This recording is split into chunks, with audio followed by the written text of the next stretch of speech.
నూతన సంవత్సరానికి ఎలా మనం సిద్ధపడాలి, దిద్దుబాటు చేసుకొని సిద్ధపడాలి అని శుద్ధీకరణ కోటాలు ప్రారంభించబోయే ముందు నుంచి మనం వింటూ ఉన్నాం.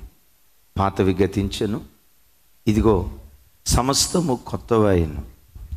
మన ఆధ్యాత్మిక జీవితంలో పాతవి ఏవి గతించాలి, నూతన సంవత్సరంలో ఎలా మనం అడుగు పెడితే ఒక విజయవంతమైన సంవత్సరంగా 2025 సంవత్సరం మన జీవితాల్లో నిలిచి ఉంటుంది.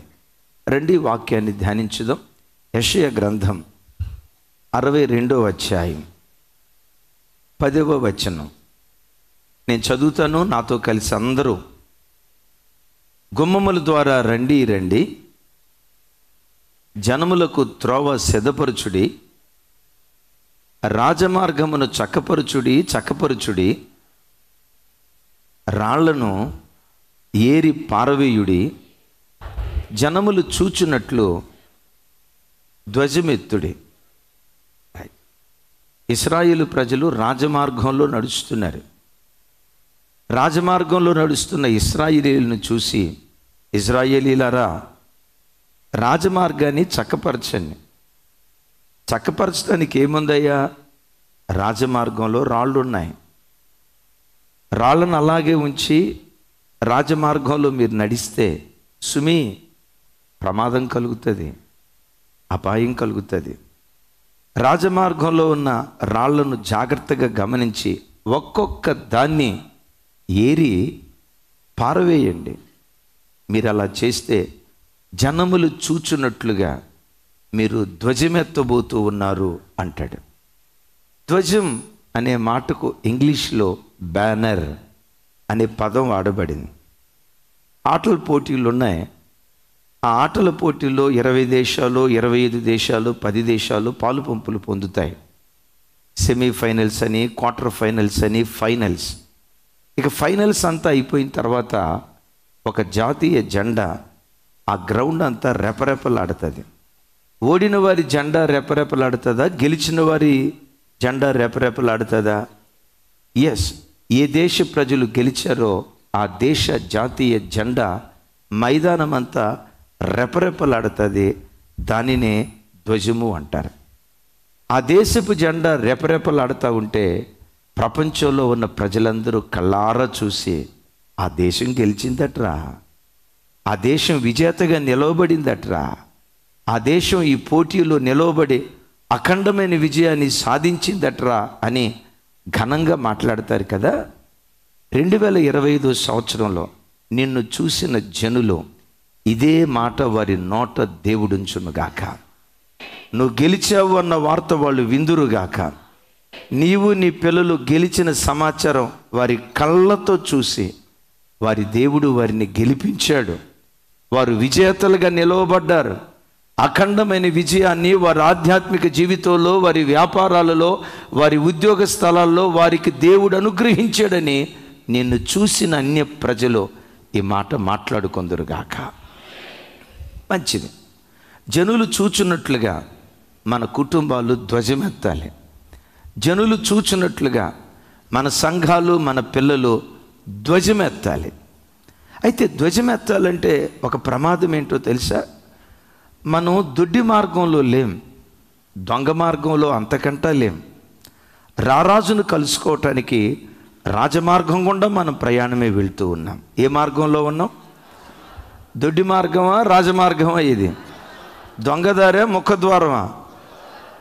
చెప్పాలి. దొడ్డి ద్వారం గుండా వచ్చేది ఎవరు?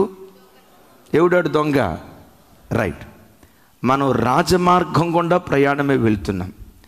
అయితే ఒక ప్రమాదం ఏంటంటే, రాజమార్గం గుండా ప్రయాణమే వెళ్తున్న మన ఆధ్యాత్మిక జీవితంలో అక్కడక్కడ రాళ్ళు ఉన్నాయట.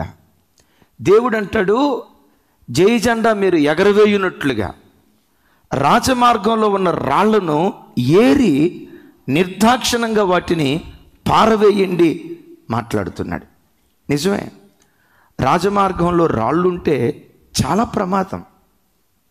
చాలా సందర్భాల్లో కొంతమంది అన్నయ్య నడువులు నొప్పి, ఎందుకో వెనక విపరీతమైన పెయిన్, భరించలేకపోతున్నాను ఆ బాధ మధ్యలో డాక్టర్ దగ్గరికి వెళ్తే డాక్టర్లు చెప్తారు, కిడ్నీలో రాళ్ళు ఉన్నాయమ్మా, ఈ నొప్పి తొలగించబడాలంటే రాళ్లను రాళ్ళగా ఉంచకూడదు, రాళ్ళు ఏరిపాయాలి. కొంతమంది అంటారు గాల్ బ్లాడర్లో స్టోన్స్ అన్న, విపరీతమైన పెయిన్ ఛాతిలో భరించలేకపోతున్నాను.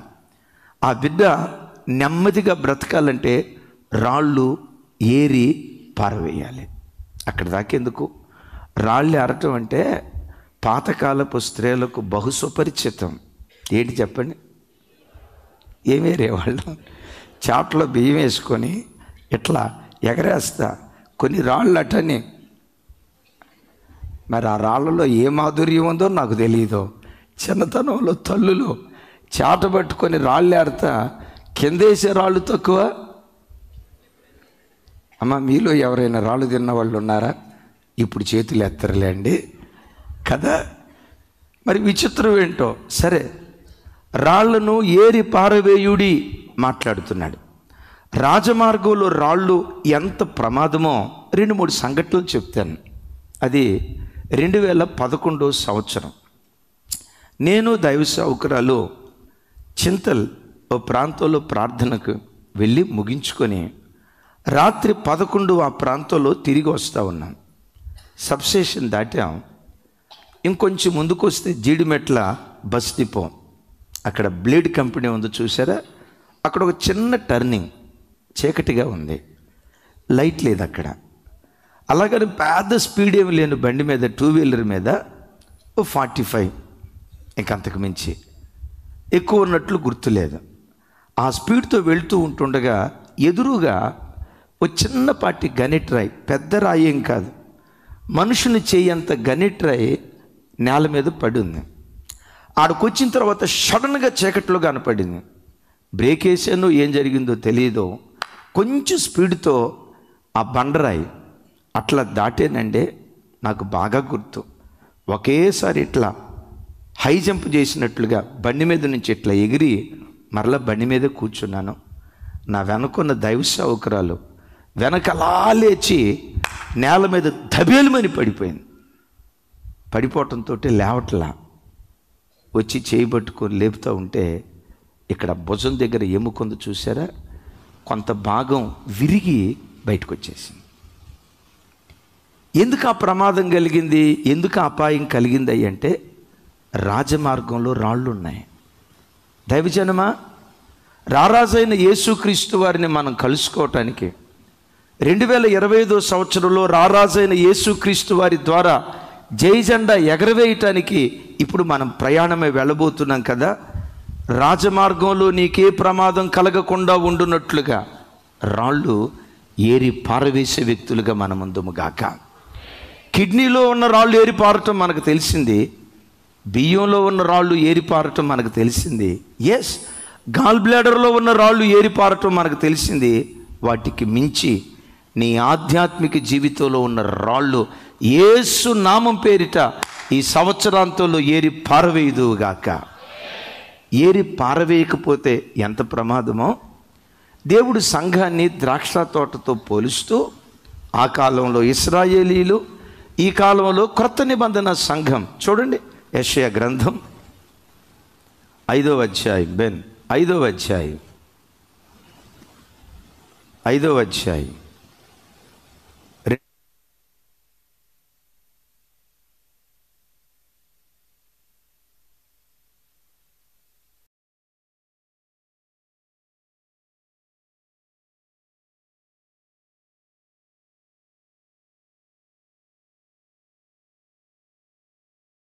గ్రంథం 5వ అధ్యాయం మొదటి 2 వచనాలు. ఎస్, 2వ వచనం వచ్చండి. అందరూ మీ బైబిల్ తెరవండి, అందరూ బైబిల్ తెరవండి. 5వ అధ్యాయం, లైవ్ చూస్తున్న బిడ్డలు కూడా 5వ అధ్యాయం మొదటి 2 వచనాలు. నా ప్రియుని గూర్చి పాడేదను వినుడి, ఆయన ద్రాక్ష తోటను బట్టి నాకిష్టుడైన వానిని గూర్చి పాడేదను వినుడి. సత్వ భూమి గల కొండ మీద నా ప్రియునికి ఒక ద్రాక్ష తోట ఉండెను. ఆయన దానిని బాగుగా త్రవ్వి, మరలా ఆయన దానిని బాగుగా తవ్వి రాళ్లను ఏరి అందులో శ్రేష్టమైన ద్రాక్ష తీగలను నాటించెను. బాగుగా త్రవ్వి ఏం చేశాడట? బాగుగా త్రవ్వి రాళ్లను ఏరి పారేసాడట. పంట పొలంలో ఎందుకు రాళ్లను ఏరి పారేసాడంటే, దైవజనమ, ఏ పంట పొలంలోనైనా రాళ్ళుంటే రాళ్ళున్న పంట పొలం సరిగ్గా పండదో, రాళ్ళున్న పంట పొలం అంతగా ఎదగదో.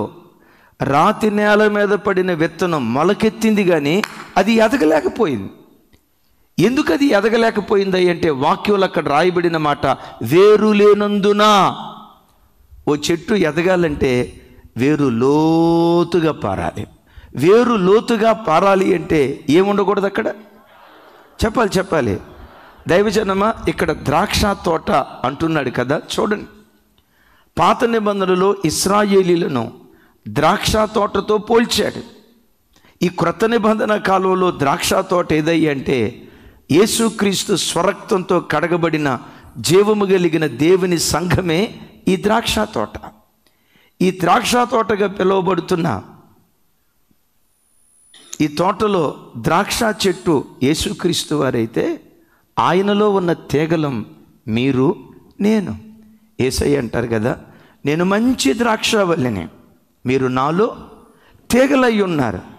దైవజనమ, ఈ తీగల్లో నుంచి కాయలు, పూత, ఫలాలు, అద్భుతమైనటువంటి ఫలాలు ఆ కొమ్మలో మనం చూడాలంటే ఈ పంట పొలంలో ఉన్న రాళ్లను మనం ఏరి పారవేసేటువంటి వారిగా ఉండాలి.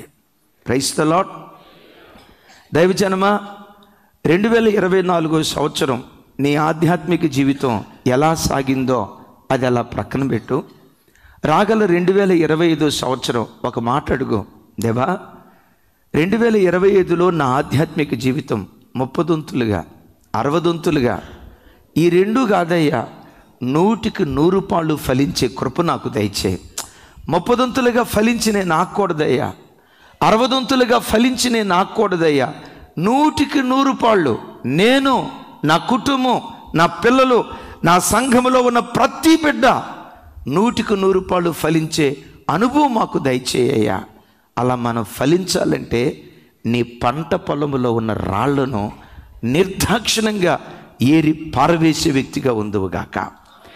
ఎప్పుడైతే ఈ రాళ్లను ఏరి పారేయటం ప్రారంభిస్తావో, మరలా చెప్తున్నాను, నీ వేరు లోతుగా పారుతుంది. ఎప్పుడైతే వేరు లోతుగా పడతాదో, యెషయా గ్రంథంలో రాసి ఉంటుంది కదా, వారు వేరు తన్ని ఎదిగి ఫలిస్తారు అంటాడు. చెప్పండి ఒకసారి ఈ మాట. అంటే వేరు దన్నటం అంటే వేరు దగ్గరికి వెళ్ళి ధనమని దన్నటం కాదు. వేరు లోతుగా పారాలి. మరోసారి గుర్తుకు తెస్తా, వేరు లోతుగా పారాలి అంటే రాళ్లను తొలగించాలి. అన్నయ్య, ఇందాక నుంచి రాళ్ళు అంటున్నారు. ఏవి రాళ్ళు అన్నయ్య? గనిట్ రాళ్ళ, బండరాళ్ళ, మార్బుల, ఏ రాళ్ళు ఉన్నాయన్నా అని అంటారా? పరిశుద్ధ గ్రంథమైన బైబిల్లో 7 రాళ్లను మీకు జ్ఞాపకం చేస్తాను. మొట్టమొదటి రాయి, ఇది భయంకరమైన రాయి. మావాడు ఆల్రెడీ పేపర్ లీక్ చేశాడు. హృదయ కాఠిన్యత. యెహెజ్కేలు గ్రంథం చూడండి. యెహెజ్కేలు గ్రంథం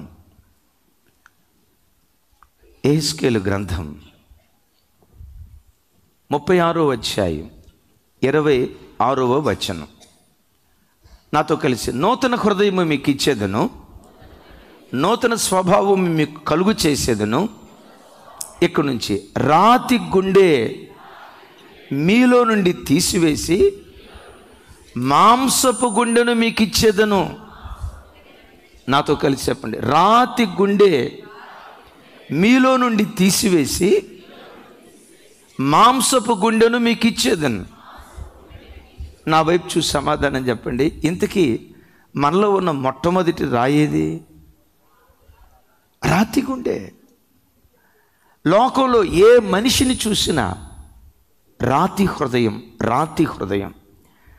మనిషి హృదయం రాతి హృదయం అవటానికి కారణం హెబ్రీ పత్రికలో అపోస్తులుడైన పౌలు గారు అంటారు, పాపము వలన కలుగు భ్రమచేత మీ హృదయములు కఠినపరచబడకుండా ఉండునట్లు జాగ్రత్తగా చూచుకొనుడి అంటాడు.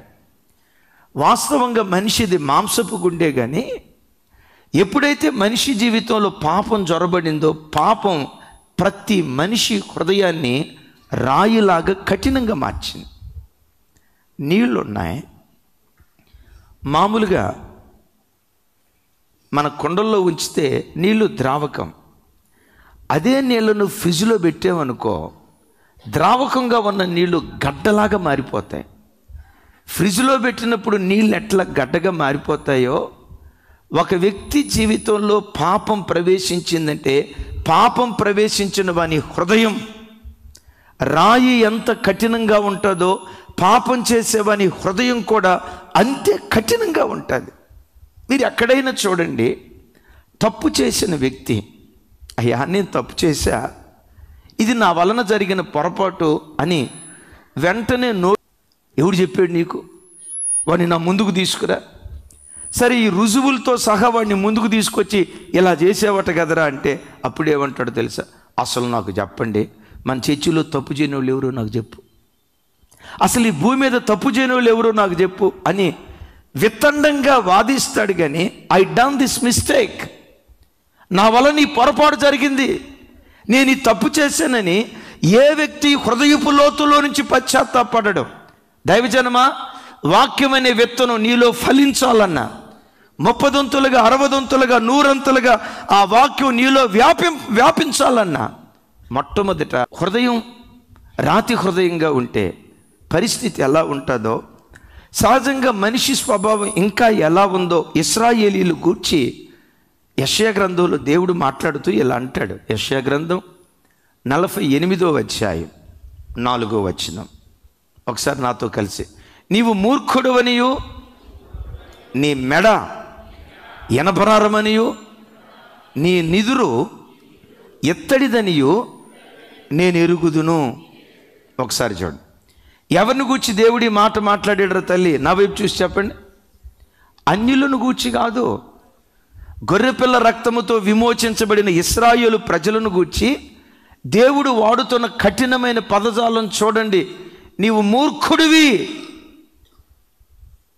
ఎవరయ్యా మూర్ఖులు? ధర్మశాస్త్రం వినే ప్రజల? అవును, వాళ్ళు వింటున్నారే కానీ మూర్ఖులుగా బ్రతుకుతున్నారు. ఎంత మూర్ఖులంటే వారి మెడ ఇనపనరం, వారి నుదురు ఇత్తడి. చూడండి, మెడ ఇనపనరం అంటే ఇనుము గట్టిగా ఉంటుందా, రబ్బర్ లాగా ఈజీగా బెండ్ అయిపోద్దా?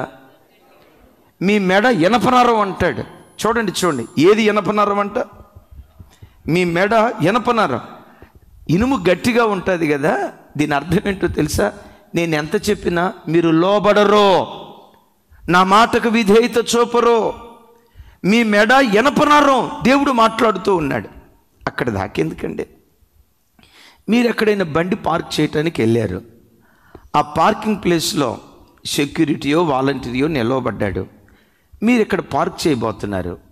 అక్కడున్న సెక్యూరిటీ లేకపోతే వాలంటీర్ చూసి, సిస్టర్ బ్రదర్ అక్కడ కాదు, కొంచెం ఇలా ప్రక్కన పెట్టండి అని అంటంతో ఆ మాట విని వెంటనే ప్రక్కన పెడతారా? ప్రక్కన పెట్టకపోగా అబద్ధం ఆడకుండా చెప్పండి, వెంటనే ప్రక్కన పెడతారా? ఒక చూపు చూస్తారా? అబద్ధం ఆడద్దు. ఎందుకో తెలుసా? మెడ ఇనపనారం, ఇనపనారం. మీరు కూర్చుంటున్నారు, చర్చికి వచ్చి కూర్చోబోతున్నారు. అక్కడ ఎవరో నిలవబడిన సిస్టర్ ఇక్కడ కాదు, కొంచెం అక్కడ కూర్చోండి సిస్టర్ అని ఎంత సాత్వికంగా చెప్పినా అక్కడ కూర్చోండి సిస్టర్ అని అందనుకో, ఇక అప్పుడు మీరు చూసే సూపం చూసారా? ఇక పెట్టక ఏమనే పెట్టారు వాలంటీర్గా. అంటే ఎక్కడ కూర్చోవాలో మాకు తెలియదు అన్నట్టు, ఏమి చెప్తేనే మేము నేర్చుకుంటాం అన్నట్లు. ఎందుకు ఇట్లా ఉంటామో తెలుసా? మూర్ఖురాలివి.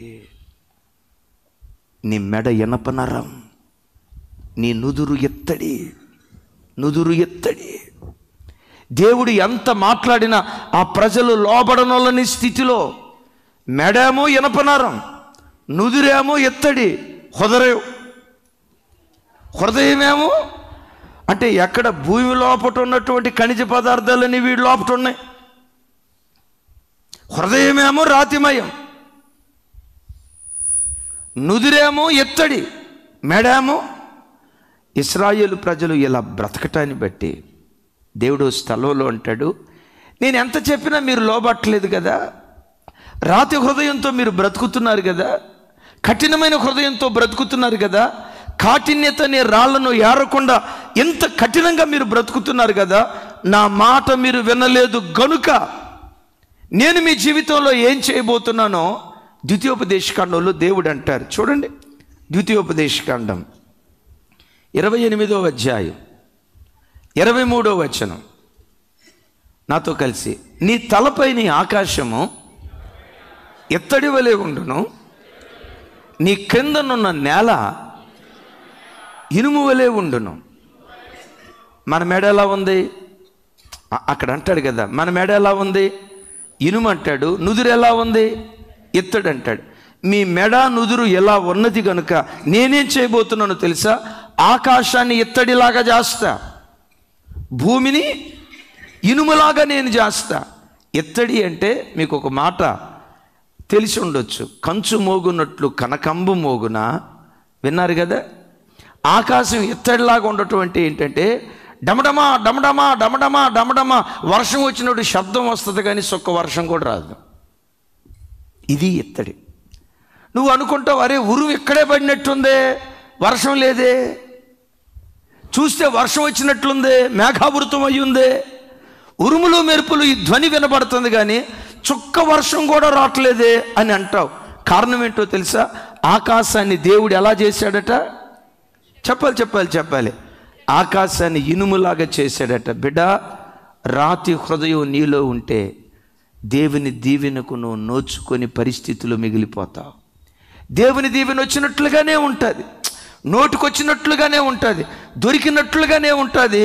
దొరకని పరిస్థితులు అది వెళ్ళిపోయే కారణం ఏంటో తెలుసా? రాతి హృదయాన్ని బట్టి. నేల ఎలా అయిపోయిందట? నేల ఇనుములాగా అయిపోయిందట. నేనంట, ఇనుపు నేలలో ఎంత సాగుబడి చేసి ఎన్ని విత్తనాలు విత్తినా అది మొలకెత్తుతుందా? మొలకెత్తు. ఇలాంటివన్నీ జరగకుండా మన పంట పొలం సారవంతమైన నేలగా దేవుడు మార్చునుగాక. ఆకాశపు వాకిలి విప్పి సమృద్ధి అయిన వర్షాన్ని మన హృదయ క్షేత్రంలో దేవుడు కుమ్మరించునుగాక. ఇలాంటి కార్యం దేవుడు మన జీవితంలో చేయాలంటే ఈరోజు మీరు నేను చేయాల్సిందేంటో తెలుసా? రాతి హృదయాన్ని మీలో నుంచి తొలగించుకొని మెత్తని మనసు గలవారై, దేవుడు శుద్ధీకరణ కోటాల్లో మాట్లాడుతున్నాడు కదా, విషపు నాలుకను గూర్చి మాట్లాడాడు, మారు మనస్సును గూర్చి మాట్లాడాడు, బెన్ హిన్నోము లోయ గూర్చి మాట్లాడాడు. గడిచిన రాత్రి దివ్యమైన వాక్యం ద్వారా మన హృదయాలను దేవుడు కదిలించాడు. ఈ మాటలన్నీ మనం విన్న తర్వాత మీరు నేను చేయాల్సిందేంటో తెలుసా? ఆయన పాదాల మీద సాగిలపడి, అవునయ్యా, నీకంటే పలాందాన్ని ఎక్కువ ప్రేమించా, నా జీవితంలో ఈ బలహీనత ఉంది, ఈ రాయి లాంటి అనుభవం ఉందని వాక్యం వింటూ ఉంటుండగా ఆ రాళ్లను మనం తొలగించుకోగలిగితే ఆకాశపు వాక్యులను విప్పి సమృద్ధి అయిన దీవెన మన హృదయాల్లో దేవుడు కుమ్మరించునుగాక. రాగల సంవత్సరం నూరంతలుగా ఫలించే దినాలు దేవుడు మనకు అనుగ్రహించునుగాక. వాటికంటే విశేషంగా జనులు చూచున్నట్లుగా నీవు ధ్వజమెత్తుదువుగాక. నీ జయాన్ని ప్రజలు చూడాలి. అయితే అది చూడాలంటే చెప్పండి, మనం ఏమేరేయాలి? రాతి హృదయం. సహజంగా పాత రోజుల నుంచి క్రైస్తవ సంఘాల్లో ఉన్న ఒక ఉపమానం ఉంది. ఆ ప్రాంతంలో చాకలి వారు ఉండేవాళ్ళట. చాకలి వారు బట్టలు తీసుకొని వెళ్ళి ఆ బండల మీద ఉతుకుతూ ఉండేవాళ్ళట. ఆ బండల కింద కొన్ని కప్పలు ఉన్నాయి, కొన్ని కప్పలు. ఆ కప్పల్లో సీనియర్ కప్పలు ఉన్నాయి. అయ్యా వినండి, అంటే సీనియర్ విశ్వాసులు, సీనియర్ కప్పలు ఉన్నాయి. ఈ బండ కింద కప్పలుంటే ఆ బండ కింద కొత్తగా ఒక కప్పు వచ్చిందట. మొత్తానికి ఉదయం 7 ఆ ప్రాంతంలో చాకలైన బట్టలు తీసుకొని రానే వచ్చాడు. ఆ బండ మీద బెయ్యమని బాదుతున్నాడు. చాకలైన కొడతా ఉంటే ఈ కొత్త కప్పందు చూసారా, దెబ్బకి ఉలిక్కి పడుతుందట. దెబ్బకి ఉలిక్కి పడుతుందట. ఇది ఉలిక్కి పడుతుంది కానీ పాత కప్పు మాత్రం ఉలుకు పలుకు లేదంట. ఈ కొత్త కప్పుకి అర్థం కాక నేనేమి ఇట్లా ఎగిరెగిరి పడుతున్నాను, ఏమిట్రా ఈ పాత కప్పులని అర్థం కాక అట్లాగే చూస్తామని. వస్తున్నారు, చాకలాయన కొడుతున్నాడు, ఈ కొత్త కప్పలు ఎగిరెగిరి బాబోయ్ దెబ్బ తట్టుకోలేకపోతున్నాం, బాబో ఈ రేంజుల్లో బాదుడా అని ఎగిరెగిరి పడతా ఉంటే పాత కప్ప ఒకటి అంటదట, పిచ్చిదానే ఈ శాఖలో నేను చూసావు, ఆ తర్వాత ఇంకొకడు వస్తాడు, వాడి దెబ్బ ఉంటుంది, దెబ్బ అంటే వాడిది అని అంటదంట. ఇంకో కప్పు అంటదట, ఇంకెంతసేపు, ఇంకొక గంటన్నరలో అయిపోద్ది ప్రార్థన, దెబ్బ సెక్షన్ అయిపోద్ది. మనం ఎంతసేపు ఉతికితే ఒక గంట ఉతుకుతాడు, తర్వాత పోతాడులే అని చెప్పి పాత కప్పలు నిమ్మకు నీరెత్తినట్లుగా ఉన్నాయట. కొత్త కప్పలు ఉన్నాయి చూసారా, ఎగిరి పడుతూ ఉన్నాయట. దైవజనమా, ఒక మాట అంట, రక్షణ పొందిన ప్రారంభ దినాల్లో వాక్యం అనే దెబ్బ నీ మీద పడుతున్నప్పుడు నీ హృదయం ఎలా స్పందించిందో, చనిపోయే ఆఖరి క్షణం వరకు అలాంటి స్పందన కలిగిన వారిగా దేవుని దగ్గర బ్రతుకుదుముగాక. నువ్వు దేవుని దగ్గరకు వచ్చిన తొలి దినాల్లో అబద్ధం ఆడకూడదు, ఒక్క మాట ప్రభు అంటే చాలు, ఆ మాట విని ప్రభా నేను అబద్ధమా, ఇలా ఆ చిన్న మాటకు స్పందించి గజమని వణుకుతూ ఏడ్చావు కదూ, అలాంటి దివ్యమైన అనుభవాలు మెత్తటి హృదయము కలిగిన వారిగా దేవుని సన్నిధిలో బ్రతుకుదుముగాక. చప్పలు కొడుతూ దేవునికి స్తోత్రాలు చెప్దాం గట్టిగా హల్లెలూయా. ఈ రాజమార్గంలో దేవుడు మనల్ని నడిపించేటప్పుడు జైధ్వజం ఎత్తాలంటే రాజమార్గంలో ఉన్న రాళ్లను ఏరి పాడేయాలి. ఏంటో రాళ్ళు? రాతి హృదయం. దైవజనమ, ఇన్ని దినాలు ఒకవేళ రాతి హృదయంతో బ్రతికేవేమో, కఠినమైన హృదయంతో బ్రతికేవేమో, దేవుడు ఎన్నిసార్లు నీ బలహీనతను గుర్తుకు తెచ్చినా ఇలాంటి వాక్యాలు ఎన్ని వినలేదు, ఎంతమంది సేవకుల దగ్గర వినలేదని నీ నుదురు ఎత్తడిగా చేసుకొని, నీ మెడ ఎనపనరంగా చేసుకొని, నీ హృదయాన్ని రాయిగా చేసుకున్నట్లుగా నీ జ్ఞాపకం వస్తే ఒక మాట అడుగు, రాతి హృదయాన్ని తీసేసి మెత్తని హృదయం నాకు దయచేయ్యా, నీ వాక్యానికి స్పందించి పశ్చాత్తాపంతో నేను ఉంటానయ్యా. 2 మాటలు గుర్తుకు తెచ్చి రెండో విషయానికి వెళ్తాను. నేనే పాపము చేసిన వాడని. నేనా ఒకసారి నాతో కలిసానండి.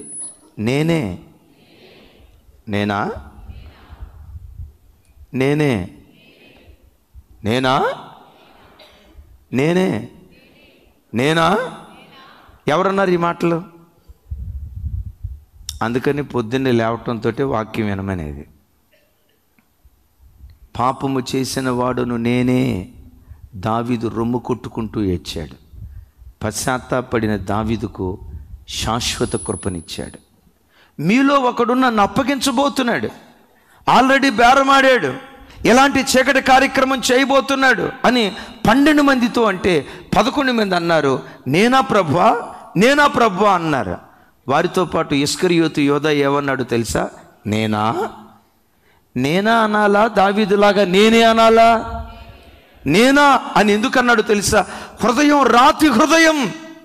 దైవజనమా, దేవుడు కొన్నిసార్లు సూటిగా ముఖాముఖిగా నీతో మాట్లాడినా, నీ బుద్ధిహీనతనే, నీ బలహీనతనే, నీ అవిధేయతని స్పష్టంగా దేవుడు తెలియచేసిన, ఇది నాకు కాదు ఎవరికో అన్నట్లుగా దాటవేసి వెళ్ళిన అనుభవం ఒకవేళ నీలో ఉందేమో, తస్మాత్ జాగ్రత్త.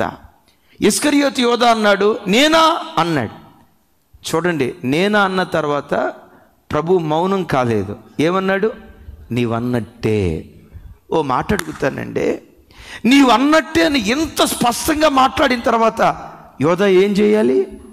యేసయ్య కాళ్ళు పట్టుకొని పశ్చాత్తాపడి, బాబో నేనేనయ్యా, నిజంగా నాతోనే మాట్లాడేవయ్యా అని యేసయ్య కాళ్ళు పట్టుకొని పశ్చాత్తాపడితే ఉరివేసుకొని చనిపోయే పరిస్థితి యోధా కూర్చుండేది కాదు.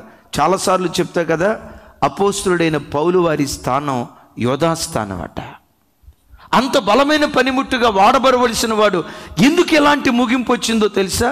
దేవుడు స్పష్టంగా మాట్లాడిన పశ్చాత్తాపడలా. నేనంట ఇస్కరియోతు యోధా లాంటి కాటిని హృదయం ఒకవేళ నీలో ఉంటే వాక్యం వింటుండగా యేసునామములో తొలగించుకుందువుగాక. దావీదులాగా దేవుని పాదాల మీద పడి పశ్చాత్తాపడితే నా చేతులెత్తి మిమ్మల్ని దీవిస్తున్నాను. 2025 కాదు, బ్రతుకు కాలమంతా దావీదుకి ఇచ్చిన శాశ్వత కృప మీకు మీ పిల్లలకు దేవుడు అనుగ్రహించునుగాక. రాతి హృదయం అనే రాళ్లను మొదట మనం ఏరి పారవేయాలి. రెండవది ఏమి ఏరి పారేయాలో చూడండి ఒకసారి. రాజుల 2వ గ్రంథం 3వ అధ్యాయం 25వ వచనం. 25వ వచనం నాతో కలిసి. మరియు వారు పట్టణములను పడగొట్టి సమస్తమైన మంచి భూభాగముల మీదను తల ఒక రాయి వేసి నింపి నీళ్ల బావులన్నిటినీ పూడ్చి మంచి చెట్లను నరికివేసిరి. చాలు చూడండి. మంచి భూభాగముల మీద తల ఒక రాయి వేసి నింపి నీళ్ల బావులన్నిటినీ రాళ్లతో నింపేశారట. ఒకసారి చూడండి. మంచి భూభాగాలలో శత్రువు ఏం చేశాడు? చెప్పాలి. మంచి భూభాగాలను చూడండి. మంచి భూభాగాలను శత్రువు దేనితో నింపాడు? దైవజనమా, ఒకప్పుడు నువ్వు మంచి భూభాగాన్ని అయి ఉండొచ్చు, మంచి విశ్వాసి అయి ఉండొచ్చు, ఒకప్పుడు మంచిగా సేవ చేసిన సేవకురాలి అయి ఉండొచ్చు, మంచిగా సేవ చేసిన సేవకుడు అయి ఉండొచ్చు, ఒకప్పుడు మంచి భూభాగం అయి ఉండొచ్చు. సైతాను ప్రణాళిక ఏంటో తెలుసా? మంచి భూభాగాలన్నిటినీ రాళ్లతో నింపాలి. ఇది వాడు ఆలోచన. ఈ భూభాగాలను పండించడానికి ఏ బావులలో నీళ్లు తోడి, ఏ బావుల్లో నీళ్లతో ఈ పంట పొలాలు అంతకాలం పండిస్తూ వచ్చారు, చివరికి ఆ బావులను కూడా రాళ్లతో నింపాలి. ఇది శత్రువు యొక్క ఆలోచన. మిమ్మల్ని అడుగుతా, మంచి భూభాగాలలో రాళ్ళు నింపితే పంట పండిద్దా? చెప్పాలి. మీకు ఒక మాట చెప్పమంటారా? శత్రువైన సాతాను యేసుక్రీస్తు వారిని శోధించేటప్పుడు కూడా రాళ్ల ద్వారానే మొట్టమొదటి శోధించాడు. ఏమంటాడు? నీవు దేవుని కుమారుడవైతే. పరిశుద్ధ గ్రంథమైన బైబిల్లో పిచ్చి పట్టిన శానాదయ్యం పట్టిన ఒక ఆయన ఉన్నాడు. రాళ్లతో తాను పదే గాయపరుచుకుంటూ ఉండేవాడట. దైవజనమా, రాళ్ళు నిన్ను శోధిస్తాయి. దైవజనమా, రాళ్ళు నువ్వు ఫలించకుండా ఆటంకపరుస్తాయి. వాక్యం అంటుంది, ఆ రాళ్ళు నీకు గాయాలు కలుగు చేస్తాయి, జాగ్రత్త. అవి గాయాలు కలుగు చేయకుండా ఉండునట్లుగా రాళ్లను ఏరి పారవేయండి. ఇప్పుడు ఈ పంట పొలాల్లో రాళ్ళు వేస్తే బావుల్లో అంతా రాళ్ళు నింపి సేద్యం చేయకుండా చేయాలని సాతాను ప్రయత్నం చేశాడు. ఈ స్థలంలో రాజుల గ్రంథంలో రాయబడిన మాటే ఆదికాండంలో మనం చూస్తాం. ఆదికాండంలో చెప్పండి, ఎక్కడ చూస్తాం? బావులను పూడ్చిన అనుభవం ఎక్కడ చూస్తాం? రెండో మాట, ఆదికాండం 26వ అధ్యాయం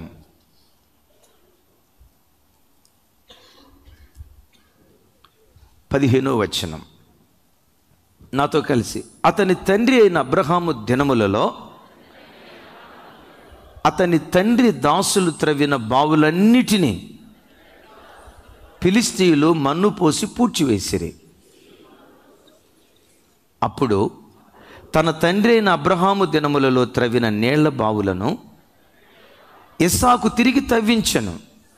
ఎలయనగా అబ్రహాము మృతి పొందిన తరువాత ఫిలిష్తీయులు వాటిని పూడ్చివేసిరి. నెక్స్ట్. మరియు ఇస్సాకు దాసులు ఆ లోయలలో త్రవ్వగా జలలు గల నీళ్ల బావి దొరికెను. ఆమెన్. జలలు గల ఓటలు ఇస్సాకునకు దేవుడు అనుగ్రహించాడు. ఒకసారి చూడండి. అబ్రహాము తన పంట పొలాన్ని పండించుకోవటానికి బావులు త్రవ్వించాడు. ఫిలిష్తీయులు ఏం చేశారట? ఆ బావులను. దైవజనమా, అబ్రహాము దినములలో తాను తవ్వించిన బావులను ఫిలిష్తీయులు పూడిస్తే ఇస్సాకు మౌనంగా లేడు. చూసి తిరిగి వాటిని మరలా తిరిగి తవ్వించడం ప్రారంభించాడు. తవ్వించటం ప్రారంభించాడో లేదో దేవుడు ఇస్సాకునకు జలలు గల ఓటలు దేవుడు అనుగ్రహించాడు. దైవజనమ, 2024 సంవత్సరంలో నీ విశ్వాస అనుభవాలను ఒకవేళ సాతాను పూర్తి చేశాడేమో, లోకమనే మన్ను పోసి, నేత్రాశ, శరీరాశ, జీవపు డంబం అనే మన్ను పోసి నీ ఆధ్యాత్మిక అనుభవాలను ఒకవేళ వాడు పూర్తి చేశాడేమో, వాక్యం అనే గడ్డపార తీసుకొని వాటిని త్రవ్వి ఈ సంవత్సరాంతపు దినాల్లో తిరిగి నువ్వు తవ్వటం ప్రారంభిస్తే ఇస్సాకుకు జలలు గల ఓటలు ఇచ్చిన దేవుడు 2025 సంవత్సరంలో ఆ జలలు గల ఓటలు దేవుడు నీకు అనుగ్రహించునుగాక. అబ్రహాము యొక్క ఓటలు ఎలాంటివో 2 మాటలు చెప్తాను. నంబర్ 1, అబ్రహాము సమాధానాన్ని కోరుకున్నవాడు. ఇస్సాకు ఇక్కడ బావులు తవ్వాడు కదా, బావులు తవ్విన తోడనే ఫిలిష్తీయుల కాపరులు వచ్చి ఈ బావులు మావి అన్నారు. ఇస్సాకు ఈ మాట అనాల్సిందే. నేను కష్టపడి తవ్వుతున్నంతసేపు మీరు మౌనంగా ఉన్నారు, నీళ్లు పడేసరికి మావంటే ఎట్లా? మేము కష్టపడ్డాం కాబట్టి ఈ బావి దున్నిన వాడిదే భూమి కదా, త్రవ్విన వాడిదే, త్రవ్వింది మేము, ఈ బావి మాదే అని గొడవకు దిగల. మీదే సరే తీసుకోండి. ఇంకో చోటకి వెళ్ళాడు, అక్కడ బావి తవ్వాడు, జలలు గల ఓటలు ఇచ్చాడు. ఆడకొచ్చిన తర్వాత కూడా ఈ బావి మాది అన్నాడు. ఇస్సాకు ఏం చేశాడు? ఎట్లా మాది అంటారా, రండి తేల్చుకుందాం అని అల్లా. మీదన్నారా, సరే తీసేసుకోండి అని అక్కడి నుంచి ఇంకో చోటకి వెళ్ళాడు. బైబిల్లో రాయబడిన మాట, ఆ రాత్రి వేళ బేర్షెబాలో దేవుడైన యెహోవా ఇస్సాకునకు ప్రత్యక్షమై, నీ తండ్రి అయిన అబ్రహాము దేవుడను, ఎస్ నీ దాసుడు, నీ తండ్రి నా దాసుడైన అబ్రహామును బట్టి నిన్ను ఆశీర్వదించడం ప్రారంభిస్తాను అని మాట్లాడతాడు. యేసయ్యకి మహిమ కలుగునుగాక. నా దాసుడైన అబ్రహామును బట్టి, నీ తండ్రి నా దాసుడైన అబ్రహామును బట్టి నిన్ను నేను ఆశీర్వదిస్తాను అంటాడు. ఎందుకు దేవుడు ఈ మాట ఇక్కడ అన్నాడో తెలుసా? ఇస్సాకు వివాదపడేవాడు కాదు. ఇలాంటి అనుభవం ఒకప్పుడు ఎవరిలో ఉండేదో తెలుసా? అబ్రహాములో ఉండేది. ఎక్కడ? లోతు అబ్రహాము కలిసి ఉన్న దినాల్లో లోతు గొర్రెల కాపరులకు, అబ్రహాము గొర్రెల కాపరులకు వివాదం వచ్చిందట. చూడండి ఆ మాట కూడా. ఎస్, ఆదికాండం 13వ అధ్యాయం.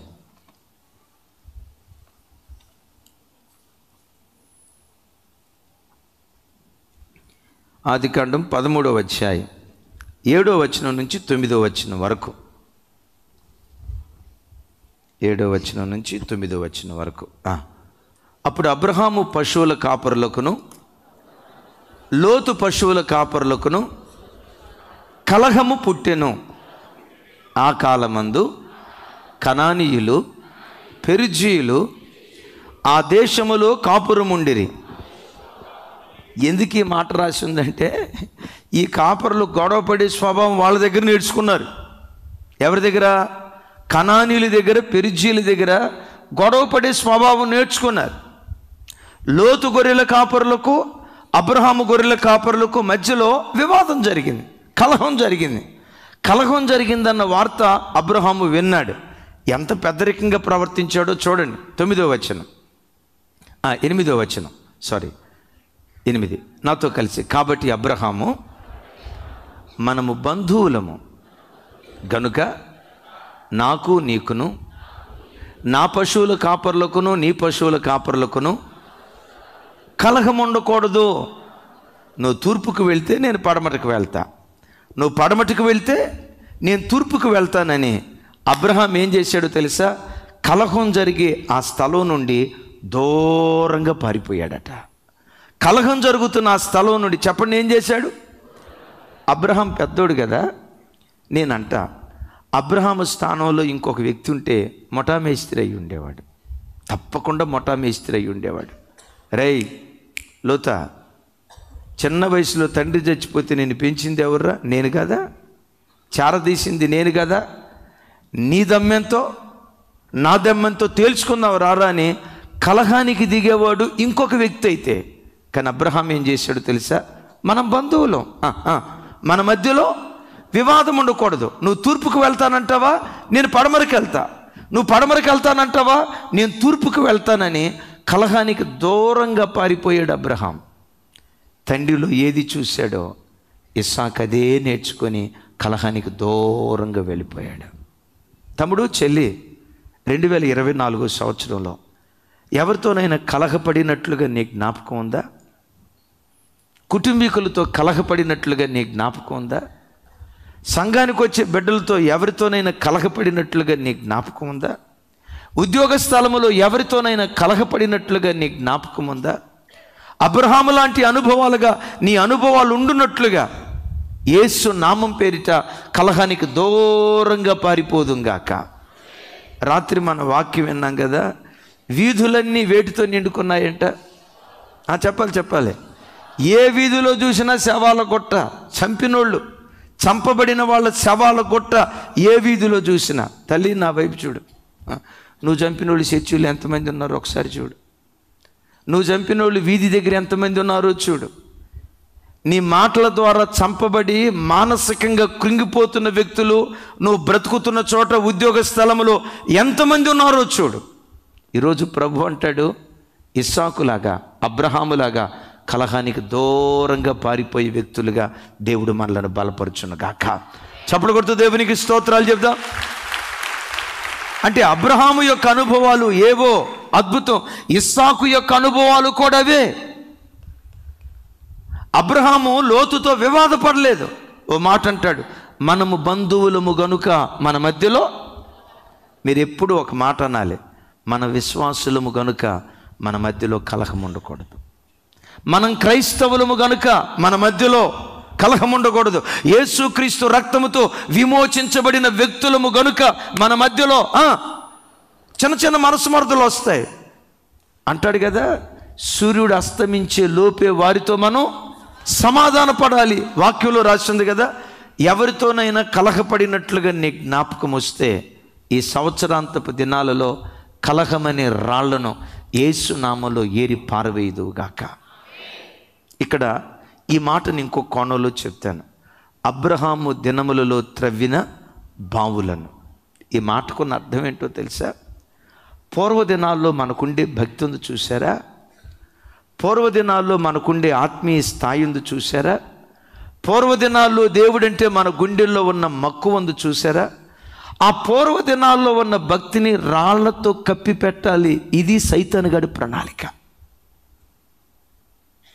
ఒకప్పుడు ఆదివారపు ఆరాధన అంటే ఎలా తహతహలాడేవాళ్ళమో, ఆ తొల్లిటి దినాల్లో దేవుని సన్నిధి పట్ల నీ గుండెల్లో ఉన్న మక్కువ, ఆ అపేక్ష, ఆ తొల్లిటి అనుభవాలు సమాధి చేయాలి. ఇదే సైతానుగాడి ఆలోచన. ఎస్, నాకు తెలిసి మన చర్చిలో పాత విశ్వాసులు ఎక్కువ శాతం 4ంటికి లేచి అరుణోదయపు దినాన ప్రార్థన చేసే ఆ దివ్యమైన ప్రార్థన అనుభవం అనేక కుటుంబాల్లో ఉంది. మనం రక్షణ పొందిన ప్రారంభ దినాల్లో మన ఆత్మీయ స్థాయి ఎలా ఉండేదో తెలుసా? 4ంటికి లేచి ప్రార్థన చేయటం. ఎప్పుడైనా పొరపాటున వారంలో ఒక్కరోజు లేవకపోతే, నా వైపు చూడాలి ఈ మాట, ఎప్పుడైనా వారంలో ఒక్కరోజు ఉదయకాలం అరుణోదయపు దినాన లేవకపోతే ఆ రోజంతా ఈరోజు లేవలేదు ప్రభా, ఈరోజు లేవలేదు ప్రభా, ఈరోజు కంఠధ్వని నీకు వినిపించలేదయ్యా, ఈరోజు ఉదయకాలం మీ సన్నిధిలో నేను లేవలేకపోయాను ప్రభు అని ఒక్క దినం లేవనందుకు ఆ దినమంతా అపరాధ భావంతో కుమిలిపోయిన దినాలు మన రక్షణ పొందిన ప్రారంభ దినాల్లో ఉండేవి. అన్నా, నేను రక్షణ పొందిన ప్రారంభ దినాల్లో నాకు ఈ అనుభవం ఉందన్నా అన్న వాళ్ళు చేతులు పైకెత్తండి. ఏమి ఎవరు సరిగ్గా చేయి పైకెత్తలా? ప్రసాదా, నీకు అసలు ఫస్ట్ నుంచే లేదా? థ్యాంక్ యూ అన్న, థ్యాంక్ యూ, థ్యాంక్ యూ. పాత వాళ్ళు ఎవరైనా చేయెత్తుతారు. ఒక్కరోజు వారంలో ఒక్కరోజు లేవకపోతే, అయ్యో ఈరోజు లేవలేదయ్యా, నిద్ర మొత్తం ఎక్కువైపోయిందయ్యా, సోమర్తనం ఎక్కువైపోయిందయ్యా, నిర్లక్ష్యం ఎక్కువైపోయిందయ్యా, నా నిర్లక్ష్యాన్ని తొలగించాయని ఒక్కరోజు ఉదయం లేవకపోతే ఆ దినమంతా అపరాధ భావంతో అల్లాడిపోయిన దినాలు గడిచే కొలదే రాజుగారి గుర్రం రాను రాను గాడిదైపోయినట్లుగా వారాల తరబడి ఉదయకాలం లేచి ప్రార్థన చేసుకోకపోయినా, నిమ్మకు నీరెత్తినట్లుగా నువ్వు కూర్చున్నావే, కారణం ఏంటో తెలుసా? నీ పూర్వపు ఆత్మీయ అనుభవాల మీద సాతానుగాడు రాళ్ళేశాడు. ఒకప్పుడు ఉదయకాల ప్రార్థన అంటే నీకుండే మక్కువ ఉండేది, చూసావు? ఆ అపేక్షను కోల్పోయేటట్లుగా నీ పూర్వపు ఆత్మీయ అనుభవాల మీద వాడు రాళ్ళేసి నీ ఆత్మీయ జీవితాన్ని పాడు చేస్తున్నాడు. ఒకప్పుడు జీవితంలో ఎప్పుడైనా ఒక ఆదివారపు ఆరాధన పోగొట్టుకుంటే, అయ్యో ఈ ఆదివారం ఆరాధనకు వెళ్ళలేకపోయా, ఈ ఆదివారం ఆరాధనకు వెళ్ళలేకపోయా, నా దేవుని మందిరానికి వెళ్ళలేకపోయానని ఒక్క ఆదివారం ఆరాధనకు వెళ్ళకపోతే ఘోరమైన తప్పు చేసినట్లుగా మన ప్రారంభ జీవితాలు ఉండేవి. ఈరోజు చిన్న పని అడ్డొచ్చిన, బంధువు వచ్చిన, చిన్న తలనొప్పి వచ్చిన, చిన్న అనారోగ్యం వచ్చిన ఒకటే మాట, చిన్న అనారోగ్యం వచ్చిన, ఏమా మందిరానికి రాలేదు? లైవ్ ఉంది కదా అన్నయ్య, చర్చికి వస్తే ఒక వాక్యం వినేదాన్ని, ఇంట్లో ఉండటాన్ని బట్టి. ఎంత అద్భుతమో చూడండి. దైవజనమా, నీ పూర్వపు అనుభవాలను సైతానుగాడు ఒకవేళ వాడు పూడ్చినట్లుగా జ్ఞాపకం వస్తే ఈ శుద్ధీకరణ కోటాలో మరలా తిరిగి తవ్వుకోవటం ప్రారంభించు. మరలా తిరిగి నువ్వు త్రవ్వుకోవటం ప్రారంభిస్తే దేవుడు జల్లులు గల ఓటలు నీకు అనుగ్రహించునుగాక. ఒకప్పుడు అబ్రహాము దినాల్లో ఉన్న అభిషేకం, అబ్రహాము దినాల్లో ఉన్న కృప నీ దినాల్లో కూడా నా దేవుడు కుమ్మరించునుగాక. చప్పలు కొడుతూ దేవునికి స్తోత్రాలు చెప్దాం.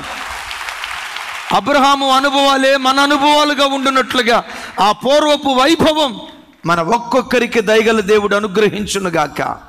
నేను మరలా అంటాను, బైబిల్లో పూర్వకాలపు భక్తులు ఎలా ఉన్నారో అలాంటి దినాలు దేవుడు నీలో చూచునుగాక, మన సంఘంలో చూచునుగాక. అపోస్తులు పూర్వ దినాల్లో ఎలా సేవ చేశారో మేము కూడా అలా ప్రయాసపడి ప్రభు సేవ చేసే ఆ పూర్వ దినాలు వంటి దినాలు ఈ దినాల్లో దేవుడు అనుగ్రహించునుగాక. అలాంటి దినాలు దేవుడు అనుగ్రహించాలంటే మనం ఏం చేయాలి? ఆ రాళ్లను ఏరి పారవేసే వ్యక్తులుగా ఉందుముగాక. రాళ్ళు కాటిని హృదయాన్ని తొలగించుకోవాలి, పూర్వపు స్థితిని తిరిగి మరలా సంపాదించుకోవాలి. రాళ్ళు మూడవది చక్కటి మాట, ఇది చదువుకొని ప్రార్థన చేసుకుందాం. చూడండి, లూకాసు వార్త 13వ అధ్యాయం 34వ వచనం. అందరూ నాతో కలిసి కాస్త పెద్దగా చెప్పండి. యెరూషలేమా యెరూషలేమా, ప్రవక్తలను చంపుచు నీ యొద్దకు పంపబడిన వారిని రాళ్లతో కొట్టుచూ ఉండుదానా. కోడి తన పిల్లలను తన రెక్కల క్రిందకు ఎలాగూ చేర్చుకొనినో అలాగే ఎన్నో మారులు నేను నిన్ను నీ పిల్లలను చేర్చుకొనవలెనని ఉంటిని గాని మీరు రానొల్లకపోతిరి. ఒకసారి చూడండి, కోడి రెక్కల క్రింద పిల్లలకి ఎంతో కాపుదల, కోడి రెక్కల కింద పిల్లలకి ఎంత కాపుదల ఉంటుందో నాకు తెలియదు, కానీ దేవుని రెక్కల నీడలో అంతకు మించిన కాపుదల మనకుంది. ఇశ్రాయేలీయుల దేవుడైన యెహోవా రెక్కల క్రింద సురక్షితముగా ఉండునట్లు నీవు వచ్చితివి. ఋతముతో బోయాజు అన్నాడు కదా, సురక్షితమైన ఆయన రెక్కల క్రిందకు మనం వచ్చాం. కొన్నిసార్లు లోకపు ఆకర్షణలు కానీ లోకపు ప్రలోభాలు కానీ దేవుని నీడను విడిచి లోకం వైపు వెళ్ళేటట్లుగా కొన్నిసార్లు సాతాను నీ జీవితంలో కార్యం చేస్తాడు. ఇది దేవుడు ఎరిగి ఆ ఆదివారం లేవటంతో ఉదయకాలం అదే వాక్యం ద్వారా దేవుడు నీతో మాట్లాడతాడు. యూట్యూబ్లో ఈరోజు దైవ సేవకులు ఏ వాక్యం చెప్పారో విందామని యూట్యూబ్లో అలా ఓపెన్ చేస్తే చాలు, అదే వాక్యం ద్వారా దేవుడు నీతో మాట్లాడతాడు. ఎందుకో తెలుసా? నువ్వు దూరం అయిపోయావన్న సంగతి దేవుడు ఎరిగి వాక్యం ద్వారా దేవుడు మనతో మాట్లాడతాడు. ఇశ్రాయేలు ప్రజలు దేవుని రెక్కలను విడిచిపెట్టి వాళ్ళు దూరంగా వెళ్ళిపోయారని, దూరంగా వెళ్ళిపోయిన ప్రజలను తన దగ్గరికి తెచ్చుకోవాలని ప్రవక్తలను పంపి వాక్యాన్ని వినిపిస్తే వీళ్ళు ఎంత మంచోళ్ళో చూడండి. వారి దగ్గరకు వచ్చి వాక్యాన్ని బోధించిన ప్రవక్తలను రాళ్లతో కొట్టి చంపారట. ఒకసారి నా వైపు చూడండి. దైవజనులను రాళ్లతో కొట్టి చంపింది అన్యులా, ఇశ్రాయేలీలా? వాక్యం తెలిసిన ప్రజలా, వాక్యం తెలియని ప్రజలా? దేవుడు ఎరిగిన ప్రజలా, దేవుడు ఎరగని ప్రజలా? దైవ సేవకుల విలువ తెలిసిన ప్రజలా, తెలియని ప్రజలా? దైవ సేవకుల విలువ తెలిసి కూడా గద్దించిన దైవ సేవకుల మీద రాళ్ళు రువ్వారట, ఆ ప్రవక్తలను చంపారట. ద్వితీయోపదేశకాండంలో దినవృత్తాంతాల గ్రంథంలో వ్రాయబడిన 2 మాటలు మీకు జ్ఞాపకం చేస్తాను. చూడండి. ఇర్మియా దినవృత్తాంతాలు 2వ గ్రంథం 36వ అధ్యాయం 15-16 వచనాలు. నెక్స్ట్ తమ్ముడు, నెక్స్ట్. దినవృత్తాంతాలు 2వ గ్రంథం 36వ అధ్యాయం 15-16 వచనాలు. దినవృత్తాంతాల 2వ గ్రంథం 36వ అధ్యాయం 15-16 వచనాలు నేను చదువుతాను, చూడండి. ఎస్, నాతో కలిసి. వారి పితరుల దేవుడైన యెహోవా తన జనుల యందు, తన నివాస స్థలమందు కటాక్షము గలవాడై వారి యొద్దకు తన దూతల ద్వారా వర్తమానము పంపుచూ వచ్చెను. ఆయన పెందల కడనే లేచి పంపుచూ వచ్చినను వారు దేవుని దూతలను ఎగతాళి చేయుచు, దేవుని వాక్యమును తృణీకరించుచు, ఆయన ప్రవక్తలను హింసించుచు రాగా నివారింప సఖ్యము కాకుండా యెహోవా కోపము జనుల మీదకు దిగి వచ్చెను, జనుల మీదకి వచ్చెను. ఏమొచ్చిందట? ఎలా వచ్చిందట? నివారింప సఖ్యము కాకుండా దేవుని కోపం ప్రజల మీదకి దిగొచ్చింది. అంటే ఇక కోపం దిగొచ్చిన తర్వాత బాబు కోపాడొద్దయ్యా, బాబు మమ్మల్ని నాశనం చేయొద్దాయని ఈ ప్రజలు ఎంత బ్రతివలాడుకున్నా, ఎన్ని బలులు అర్పించినా, ఎన్ని నైవేద్యాలు అర్పించినా, ఎంత ధూపం వేసినా నివారింప సఖ్యము కానీ దేవుని కోపం ప్రజల మీదకి దిగొచ్చిందట. నా చేతులెత్తి మిమ్మల్ని దీవిస్తున్నాను. మీ మీద, మీ పిల్లల మీద దేవుని కటాక్షమే దిగివచ్చునుగాక, దేవుని కనికరమే దిగొచ్చునుగాక. ఆయన కృపే వర్షంలాగా మన ఒక్కొక్కరి మీద యేసు నామములో కుమ్మరించబడునుగాక. వీళ్ళ మీదకి నివారింప సఖ్యము కాకుండా దేవుని కోపం ఎందుకు దిగొచ్చిందో 15వ వచనం ఇంకొకసారి చూద్దాం. ఎంత చక్కగా దేవుడు మాట్లాడుతున్నాడు. నాతో కలిసి చెప్పండి. వారి పితరుల దేవుడైన యెహోవా తన జనుల యందును, తన నివాస స్థలమందును కటాక్షము గలవాడై వారి యొద్దకు తన దూతల ద్వారా వర్తమానం పంపుచూ వచ్చెను. ఒకసారి నా వైపు చూడండి. ఈ ఉదయకాలం దేవుడు మీకేం వినిపిస్తున్నాడు? తన వర్తమానాన్ని వినిపిస్తున్నాడు. ఎందుకో తెలుసా? నీ మీద దేవునికి కటాక్షం ఉంది గనుక, నీ నివాస స్థలం మీద దేవునికి కటాక్షం ఉంది గనుక మనల్ని కటాక్షించాలని దైవ సేవకుల ద్వారా వర్తమాన వాక్యాన్ని దేవుడు మనకు వినిపిస్తాడు. వర్తమాన వాక్యం ద్వారా నీ బుద్ధిహీనతను, నీ బలహీనతను, నీ అవిధేయతను, నీ ఆటంకాన్ని వర్తమాన వాక్యం ద్వారా దేవుడు మనకు వినిపిస్తాడు. ఎందుకు ఈ వర్తమానాన్ని వినిపిస్తాడో తెలుసా? నీ మీద దేవునికి కటాక్షం ఉన్నది కనుక. చెబుతాం గట్టిగా ఆమెన్. దేవుడు నీ బలహీనతను మాట్లాడుతున్నాడు అంటే నిన్ను నొప్పించాలని కాదు, అది నీ పట్ల దేవుని ప్రేమకున్న నిదర్శనం. ఆమెన్. దేనికి నిదర్శనం? దేవుడు నిన్ను ప్రేమిస్తున్నాడు అనే దానికి నిదర్శనం ఏంటో తెలుసా? నీ బలహీనతను దేవుడు గుర్తుకు తెస్తాడు, నీ బుద్ధిహీనతను దేవుడు గుర్తుకు తెస్తాడు. దేవుడు ఆ రీతిగా బుద్ధిహీనతను గుర్తుకు తెచ్చు మాట్లాడుతున్నాడంటే నీ మీద, నీ నివాస స్థలం మీద దేవుని కటాక్షము నిలిచున్నది కనుకే తన వర్తమాన వాక్యాన్ని మన దగ్గరికి పంపించాడు. దేవుడట ప్రతి ఉదయకాలం పెందల కడనే తన ప్రవక్తలను పంపి, 16వ వచనంలో అంటాడు, ప్రవక్తలను పంపి పెందల కడనే వాళ్ళకు వాక్యం వినిపిస్తే దేవుని వాక్యాన్ని, దేవుని దూతలను ఏం చేశారట వాళ్ళు? ఎవరిని? ఏమండి? దేవుని ప్రతినిధులను, దైవ సేవకులను అన్యులు ఎగతాళి చేశారంటే పోనీలే అనుకోవచ్చు. వాక్యం ఏంటో ఎరగని ప్రజలు ఎగతాళి చేశారంటే పోనీలే అనుకోవచ్చు. ఇక్కడ ఎగతాళి చేసింది, తృణీకరించింది దేవుని ప్రజలుగా పిలువబడుతున్నవారు. దేవుడు దాన్ని చూసి సహించలేక నివారింప సఖ్యము కాని కోపం వాళ్ళ మీద కుమ్మరించినట్లుగా లేఖనాల్లో చూస్తున్నాం. దైవజనమ, 2024 సంవత్సరంలో దేవుడు నీతో మాట్లాడినప్పుడు ఎప్పుడైనా దైవ సేవకులను గూర్చి తృణీకారంగా నువ్వు మాట్లాడుకున్నావేమో, ఎగతాళిగా మాట్లాడుకున్నావేమో, ముఖం చిన్నబుచ్చుకున్నావేమో. ఈయన ఎప్పుడు ఇలాగే చెప్తాడు, ఈ అక్కెప్పుడు ఇలాగే చెప్తుంది, వీళ్ళు ఇలాగే చెప్తారని దేవుడు నిన్ను ప్రేమించి నీతో మాట్లాడుతూ ఉంటే దిద్దుబాటు చేసుకోకుండా గద్దింపు మీద ఒకవేళ తిరుగుబాటు చేసిన వ్యక్తిగా ఉన్నావేమో. తస్మాత్ జాగ్రత్త.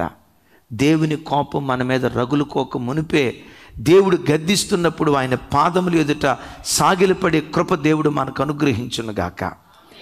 బైబిల్లో ఒక బాధాకరమైన సంగతి, యోవాషు అనే ఒక రాజు పేరు బైబిల్లో మీరు వినుంటారు. 7వ సంవత్సరంలో తల్లిని తండ్రిని కోల్పోయాడు.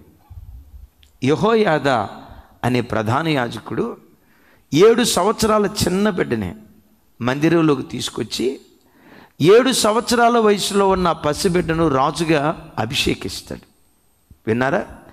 40 సంవత్సరాల పాటు రాజుగా పరిపాలన చేస్తాడు. యెహోయాదా బ్రతికి ఉన్న దినాలన్నిటిలో యోవాషు దేవుని దృష్టికి యథార్థంగా ప్రవర్తిస్తూ వచ్చాడట. చూడండి ఆ మాట, దినవృత్తాంతాల 2వ గ్రంథం 24వ అధ్యాయం 1-2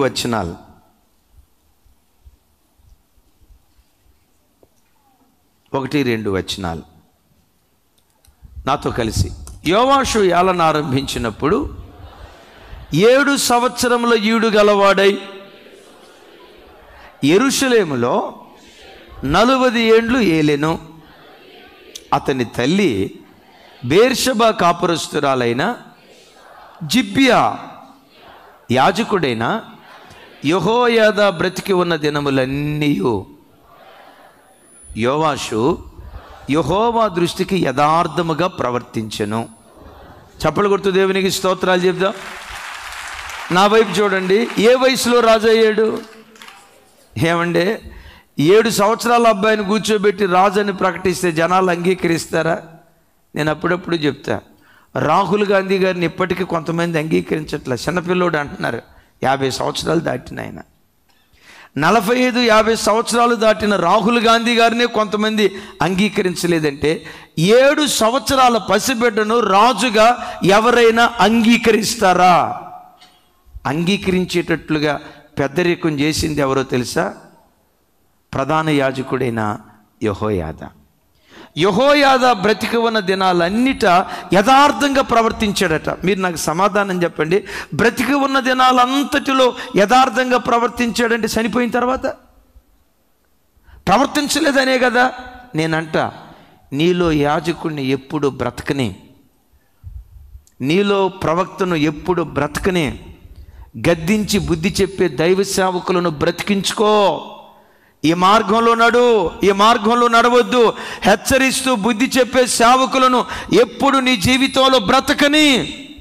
సౌలు జీవితంలో సమూయేలు ప్రవక్త చనిపోయాడు. సౌలు జీవితంలో సమూయేలు ప్రవక్త చనిపోయాడు. సౌలు ముగింపు ఎలా వచ్చిందో మీరు ఎరుగుదురు. దైవజనమా, మీ జీవితాల్లో ఎప్పుడు గద్దించి బుద్ధి చెప్పే ప్రవక్తలను ఎప్పుడు మీరు బ్రతికించుకోండి, బ్రతికించుకోండి, బ్రతికించుకోండి. మాకు మార్చొద్దు. ఇలా మమ్మల్ని అన్నారు, మమ్మల్ని హెచ్చరించారు, తిరస్కారంగా ఉండొద్దు. గద్దింపుకు తిరుగుబాటు చేసే వ్యక్తులుగా దేవుని సన్నిధిలో మనం బ్రతకొద్దు. యెహోయాదా బ్రతికి ఉన్న దినములంతా యథార్థంగా ప్రవర్తిస్తూ వచ్చాడు. నేను గద్దించే ప్రవక్తలు, నిన్ను హెచ్చరించే యాజకులు నీ బ్రతుకులో ఉన్నంత కాలం నువ్వు యథార్థంగా బ్రతికే కృప దేవుడు అనుగ్రహించునుగాక. యెహోయాదా చనిపోయాడు. ఇంత ఉపకారాన్ని పొందుకున్న యోవాషు విగ్రహారాధికుడే విగ్రహారాధన చేస్తూ ఉంటే విచిత్రం, యెహోయాదా కుమారుడు జకర్యా ఆయన కుమారుడు లేచి, రాజా, చిన్నతనంలో దేవుడు నిన్ను పెంచి రాజుగా అభిషేకిస్తే ఇంత హేయమైన కార్యం చేస్తావా, తస్మా జాగ్రత్త అని గద్దిస్తే, విచిత్రం తెలుసా, కృతజ్ఞత లేనివాడై యోవాషు రాళ్ళు పట్టుకొని రువ్వి జకర్యా అనే ప్రవక్తను చంపేశాడండి. అయ్యా, ఎవరు నువ్వు చంపుతున్నావు యోవాషు? జకర్యాని. జకర్యా ఎవరు? నిన్ను పెంచి పెద్ద చేసి రాజుగా సింహాసనం మీద కూర్చోబెట్టిన ప్రధాన యాజకుడైన యెహోయాదా కుమారుడే కదా. అతని తండ్రి నీకు ఎంత ఉపకారం చేస్తే అపకారం చేయడానికి నీకు ఎలా మనసు వచ్చింది? తనను వేలెత్తి చూపించినందుకు, నువ్వు చేస్తుంది తప్పు అన్నందుకు, ఈ మార్గం గుండా వెళ్ళటం తప్పు అన్నందుకు రాళ్ళు రువి చంపాడు. మూడవ రాయి ఏదో తెలుసా? గద్దింపును తిరస్కరించే రాయి, హెచ్చరికను తిరస్కరించే రాయి, దిద్దుబాటును తిరస్కరించే రాయి, లోబడి తత్వం కలిగిన తిరస్కరించే రాయిని ఈ సంవత్సరాంతపు దినాల్లో మనం ఏరి పారవేయుదుంగాక. ఒక మాట చదివి నేను ప్రార్థన చేస్తాను. సామెతల గ్రంథం చూడండి, 13వ అధ్యాయం 18వ వచనం. సామెతల గ్రంథం 13వ అధ్యాయం 18వ వచనం. శిక్షను ఉపేక్షించువానికి అవమాన దారిద్రతలు ప్రాప్తించును, గద్దింపు లక్ష్య పెట్టువాడు ఘనతనందును. చప్పలు కొడుతూ దేవునికి స్తోత్రాలు చెప్దాం. ఒకసారి నా వైపు చూడండి. ఎవరు ఘనత నొందుతున్నారట? ఎవరైతే గద్దింపును లక్ష్య పెడతారో, గద్దింపును లక్ష్య పెట్టిన వాడు ఘనత నొందుతూ ఉన్నాడు. గద్దింపును తిరస్కరించేవాడు, మాకు గద్దింపు వద్దండి, మాకు దిద్దుబాటు వద్దండి, మాకు హెచ్చరిక వద్దండి, మా లైఫ్ మా ఇష్టం, మేము ఎలా బ్రతకాలనుకున్నామో అలాగే బ్రతుకుతాం అని గద్దింపును ఉపేక్షించేవాడట అవమానము దారిద్ర్యతను అనుభవిస్తూ ఉంటాడట. 2025లో అవమాన దారిద్ర్యతలు తూర్పుకు పడమరకు ఎంత దూరమో అంత దూరం దేవుడు మన బ్రతుకులు చేయునుగాక. జనులందరూ చూచినట్లుగా ధ్వజాన్ని దేవుడు ఎత్తునుగాక. జనులు చూచినట్లుగా దేవుడు ధ్వజం ఎత్తునట్లు రాజమార్గంలో ఏమున్నాయి? రాళ్ళు ఉన్నాయి. ఈ రాళ్ళని ఏం చేయాలి? ఏంటి? మొదటి రాయి హృదయ కాఠిన్యత అనేది రాయి. మొదటి రాయి హృదయ కాఠిన్యత ఒకవేళ ఉందేమో, ఆ రాళ్లను ఏరి పారవే. కోల్పోయిన పూర్వపు ఆత్మీయ అనుభవాలను, సాతాను పూర్వపు అనుభవాలను ఒకవేళ పూడ్చివేస్తే, పూర్వపు అనుభవాలను మరలా తిరిగి సంపాదించుకునే వారిగా మనం బ్రతుకుదుముగాక. ఏంటి రాళ్లను ఏరి పారేయటం? గద్దింపును తిరస్కరించిన వ్యక్తిత్వం. 2024లో పలుమార్లు దేవుడు నిన్ను గద్దించిన, పలుమార్లు దేవుడు నిన్ను హెచ్చరించిన, పలుమార్లు దేవుడు నీకు బుద్ధి చెప్పిన వాక్యం వింటూ తిరస్కారంగా మాట్లాడేవేం? ఇక్కడ నిలబడి వాక్యం బోధిస్తున్న దైవ సేవకులను తృణీకారంగా మాట్లాడేవేం? ఎగతాళి చేసేవేమో? నివారింప సఖ్యము కాని దేవుని కోపం మన మీదకి దిగి రాకుండా ఉండునట్లుగా ఆయన రెక్కల నీడకు రమ్మని దేవుడు పిలుస్తూ ఉంటుండగా మన చెడుతనాన్ని విడిచిపెట్టి దేవుని మాటకు లోబడి ఆయన రెక్కల క్రిందకు వచ్చే భాగ్యం దేవుడు మనకు అనుగ్రహించునుగాక. ముగిస్తున్నాను. మనం ఏ మార్గంలో ఉన్నాం? రాజమార్గంలో ఏమున్నాయట? రాళ్ళను చూసి చూడనట్లుగా మీరు వెళ్ళొద్దు. ఒక్కొక్క రాయిని గమనించి ఏరి పారవే, ఏరి పారవే. హృదయ కాఠిన్యత పారవే. కోల్పోయిన ఆత్మీయ అనుభవాలు తిరిగి సంపాదించుకో. దైవజనులు వాక్యం ద్వారా నిన్ను గద్దిస్తున్నప్పుడు ఆ గద్దింపుకు లోబడితే, గద్దింపుకు లోబడిన వాడు ఘనత నొందుతూ ఉన్నాడు.